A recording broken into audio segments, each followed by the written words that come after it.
Thank you, Mr. Chairman. Administrator Regan, I was glad to see that the EPA issued an emergency fuel waiver last week to allow E15 to be sold this summer. Providing access to E15 helps families save money at the gas pump. It's better for our environment, and it boosts our nation's energy security.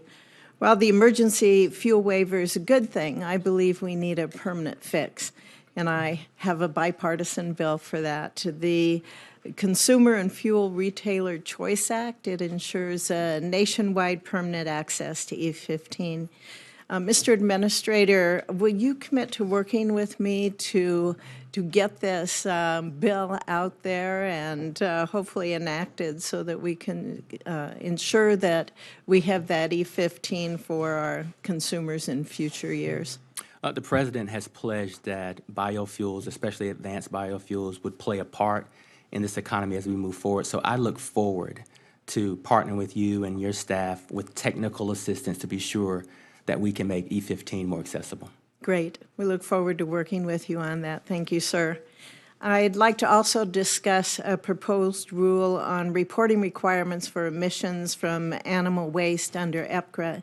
In 2019, when EPA proposed the current exemption for animal waste air emissions, the National Association that represents state emergency response commissions, the tribal emergency response commissions, and local emergency planning committees was supportive of this narrow exemption.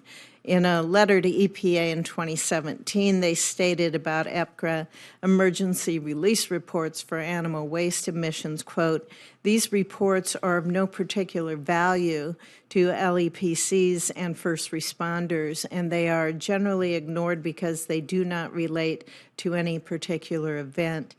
EPA has requested an additional $8.4 million for state and local prevention and preparedness under your EPA authorities. Do you believe that that is a good use for EPA resources to require reporting of animal air waste emissions, or to put it more frankly, manure smells, that local emergency planning commissions have stated are of, quote, no particular value? I would say that we are responding to a couple of things. The first is we've had some of our states request that we take another look because technology has evolved, access to data has evolved. A number of communities on the ground have requested this. So this isn't a rulemaking. This is our desire to reevaluate sort of how this plays into the broader decision-making at the state and federal level. Have you reached out to all states, to the Department of Environmental Quality, for example? Have you reached out to all states on that, or are you basically hearing just from the states that want to have a new look at it? Let me circle back and see Okay. if we've heard from all 50 states on this and how we've been communicating with all of our states on this. Revisiting this, I can follow up with you on that. Okay, that would be great, because I know there are probably just as many states that would take an opposite view on it. And as you said earlier, to one of the questions that my colleagues asked, it's important to follow the science on it and make sure that we are promoting fact-based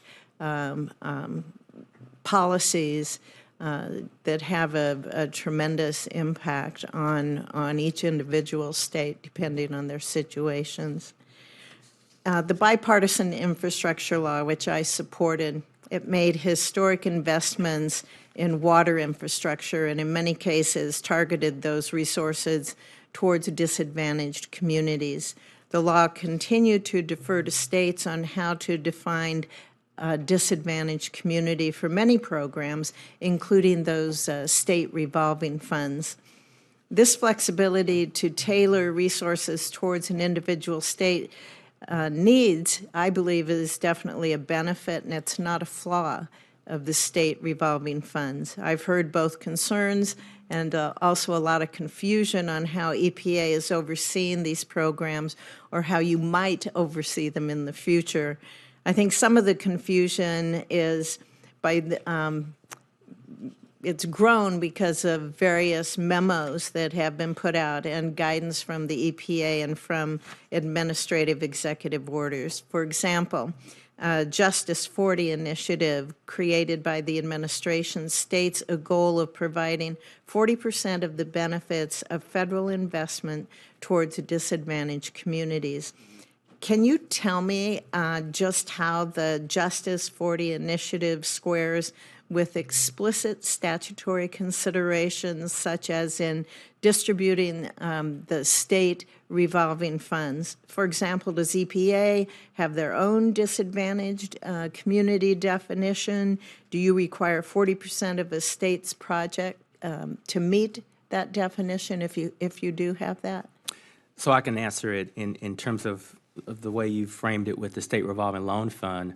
You know, by law, 49% of those resources go to disadvantaged communities. And I think we were quick out of the gates to partner with our states. I'm a former state regulator, so I understand the importance of that. And listen, there were people that had doubts, but I can say that working with Senator Capito, West Virginia, and some of our southern states were the first to revamp their definition of disadvantaged communities so that we could get this money out the door much quicker than needed. And so I believe that Justice 40 is perfectly aligned with the traditional construct of this program. And I was very pleased in the first year of the bipartisan infrastructure law that many of our states brought their definitions up to speed. These definitions look different in different states because of different makeup and lots of other issues, but I believe that our states have a critical role to play. And the last thing I'll say is that's true with this budget request. 85% of the increase in our budget goes to states and tribes. Our states are very strong partners with this agency, and I'm very proud of that. Thank you very much. Thank you, Mr. Chairman.